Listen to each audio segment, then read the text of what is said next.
టాలీవుడ్ ఇండస్ట్రీలో ప్రస్తుతం release trend నడుస్తోంది. స్టార్ హీరోల పాత హిట్ చిత్రాలను మళ్ళీ థియేటర్స్లో రిలీజ్ చేస్తున్నారు. ఫ్యాన్స్ పెద్ద ఎత్తున ఆ సినిమాలకు వెళ్లడంతో కలెక్షన్స్ కూడా భారీగా వస్తున్నాయి. అందుకే ఈ మధ్య ఈ రిలీజ్లు ఎక్కువయ్యాయి. తాజాగా మెగాస్టార్ చిరంజీవి గారి కెరీర్లో ఒక మైలురాయిలుగా నిలిచిన జగదేక వీరుడు అతిలోక సుందరి మళ్ళీ థియేటర్లకు విడుదలైంది.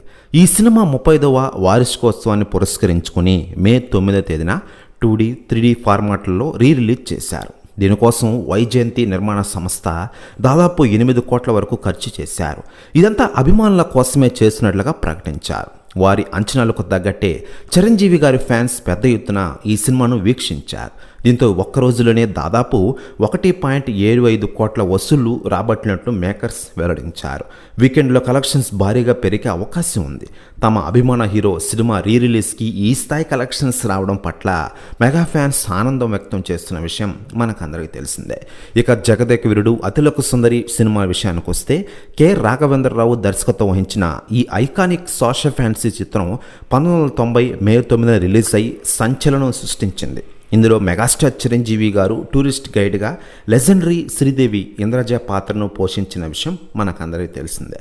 మరోవైపు లేటెస్ట్గా మెగాస్టార్ చిరంజీవి గారి సినిమాల విషయానికి వస్తే ప్రస్తుతం ఆయన విశ్వంబర సినిమాతో ప్రస్తుతం బిజీగా ఉంటున్న విషయం విదితమే.